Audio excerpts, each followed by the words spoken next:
This is like the fifth take of trying to get this right.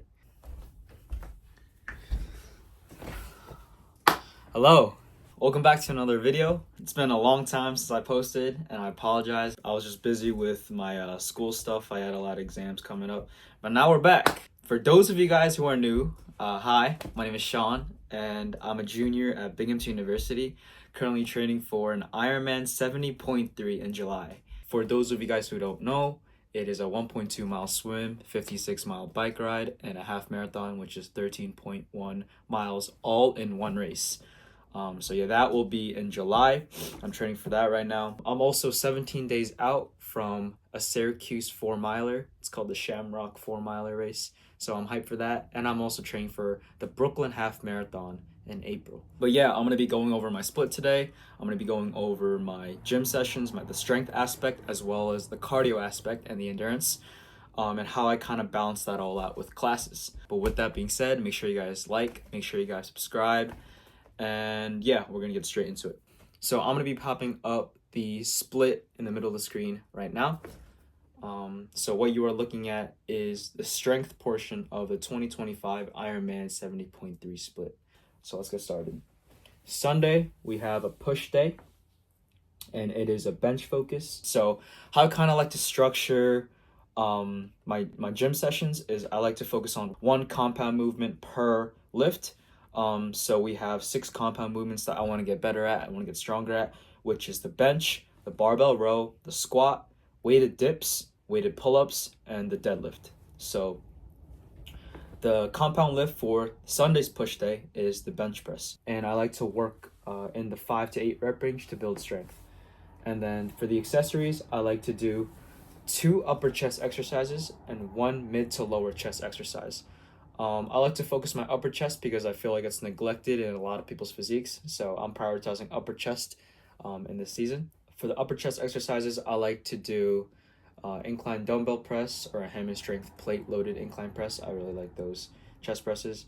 But on this day, one of the upper chest exercises is actually going to be a shoulder press variation.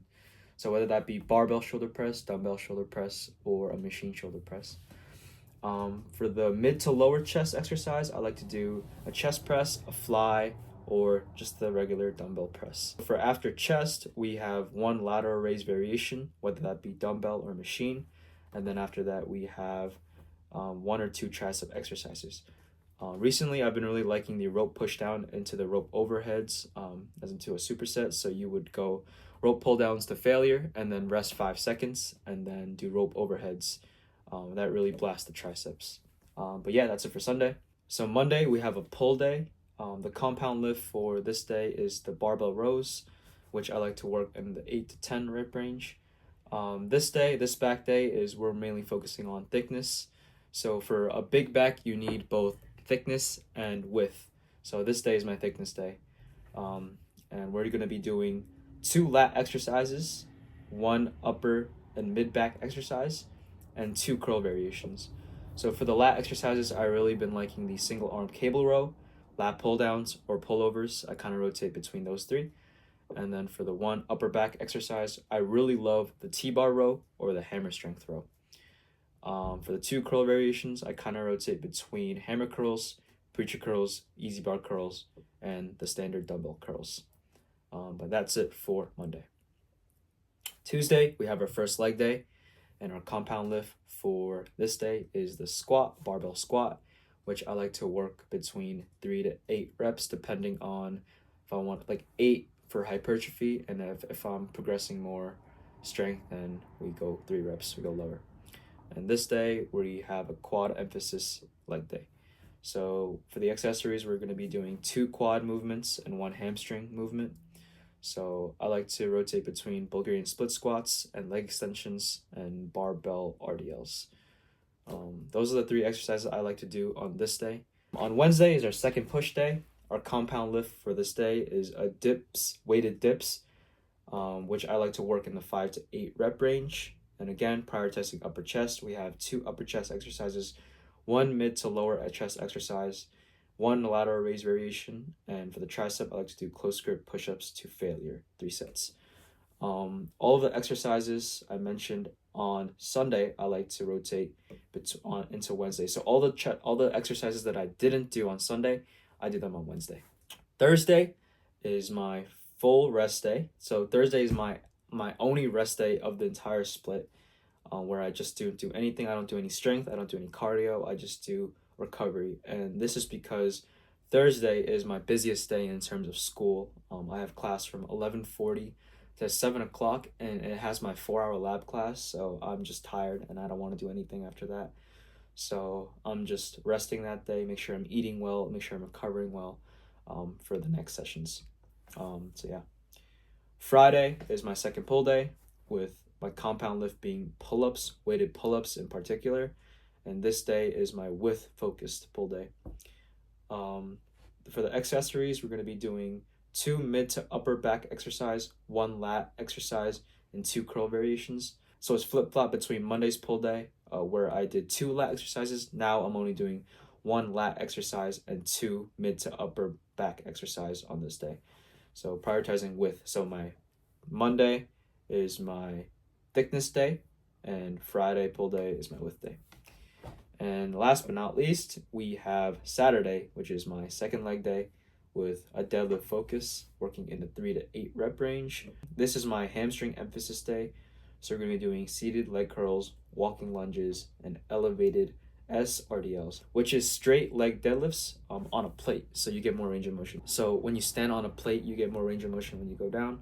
And I like to do it straight leg because it emphasizes the hamstrings a little bit more than the glutes.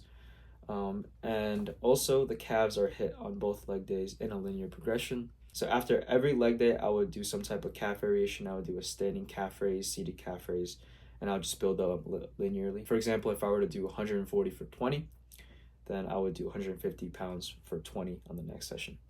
But yeah, that is a strength portion of the split. Now we're going to be going up to the cardio aspect of the split, and I'll put that up right now. So as you can see, we have the cardio aspect. A low-key seems like a lot, but trust me, like once you get used to it, it's not that bad. You just got to recover well. You just got to eat. You just got to sleep well. So before we start, I like to train in phases, one would call it. So I like to train in a base phase, build phase, peak phase, and a taper phase. Going over each of the phases, the base phase kind of accumulates volume and keeping intensity low. So just getting used to all of the movements, just adding frequency. So if you only swam for one time a week, just slowly building up to 2 and slowly building up to 3, just getting to your desired amount of volume you want to achieve during that training block before adding any intensity. For the build phase, that's when we start incorporating intensity works like tempo work, VO2 max work, FTP work for the bike. And then peak phase or the racing phase is when you start incorporating race pace efforts and start incorporating like brick sessions for an Ironman 70.3, for example, and making sure you're taking in carbohydrates when you are racing. So simulating race day conditions is the purpose of this phase. And then the last phase is the taper phase. This phase's purpose is to flush out any fatigue that developed from the build phase and the peak phase and getting your body 100% for a race day. This is the purpose of this phase. So I like to train within those 4. The key sessions are noted by the star next to the training type. So yeah, let's get started. So Sunday is my long bike. I do 20 to 30 miles on this day, but slowly I am working up to the full 56 miles that I have to do. So I'm working on that, and that is the key session for the bike. On Monday, we have a technique swim and an easy run. So some of the technique workouts I like to do is paddles, use fins, the pool buoy, just to focus on just getting your body up and upright. I like to do catch-up drill and fingertip drag, just focusing on technique and pulling mechanics. And then we have an easy run too, just 3 or 4 easy miles right now. Tuesday, we have our first bike session. It's called the VO2 max interval. So essentially what this is working at your red line pace. So an example workout would be a 6x3 minute at 110 to 115 FTP. So FTP stands for function threshold pace, which is the highest amount of power in watts you can sustain for an hour. So this is like like red line work. This is going over your FTP. Just get your legs and your cardiovascular system used to the hard intensity effort. So Wednesday we have our threshold swim. This is our key swim of the week. This is where we go 100 to 400 meters at 90% effort, or 90% of your CSS, which is your critical swim speed. So it's basically the same thing as FTP, but for swimming. And we have a tempo run, which I like to interchange between an interval session of either 400s, 800s, or 1 kilometers of 15 to 30 seconds faster than your desired race pace, or 2 to 4 miles, 15 seconds slower than your race pace, just sustained effort. So this day is my red line effort for running. This is my intensity day. I think in terms of training, you want to schedule your training with the 80-20 rule. So 80% of your training is aerobic conditioning. It's just like easy zone 2, just making sure your cardiovascular system is improving. And the other 20% is your red line pace. So really challenging yourself and really challenging how fast you can go and increasing that speed. So Thursday, we have our rest day, just like the strength portion. Thursday is my full rest day. That's when I do mobility. That's when I do just yoga and just stretch. Friday, we have our long swim. So sets of 400 yards. Right now I'm doing a 4x400, which is 1,600 meters, or 1,600 yards, sorry. But I have to build up to 2,100 yards. So I'm almost there. And then we have a bike. So we have it's called a sweet spot ride. This is where the intensity that you go is pretty hard, but not hard enough where you fatigue. So it's like just like that sweet spot. So this is about 90% of your functional threshold pace, your FTP.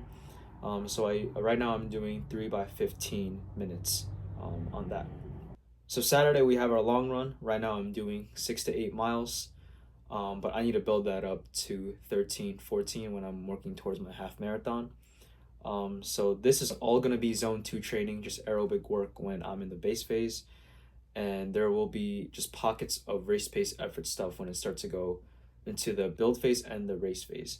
So an example workout would be 1 mile warm up, 1 mile race pace, 1 mile cool down, and then 2 miles race pace, and then 1 mile cool down during the build and race phase. That is my split currently, and it's been working out. I've been on the split for about 4.5 weeks now, almost reaching 5. I think the priority right now is to increase my cardiovascular health and just speed with everything, as well as just maintaining my strength and maintaining as much muscle mass as I can. But yeah, hope you guys enjoyed. Hope you guys found some valuable information from just me talking about my split and how I kind of structure everything. Yeah, that's it. Till next time. See you guys. Peace.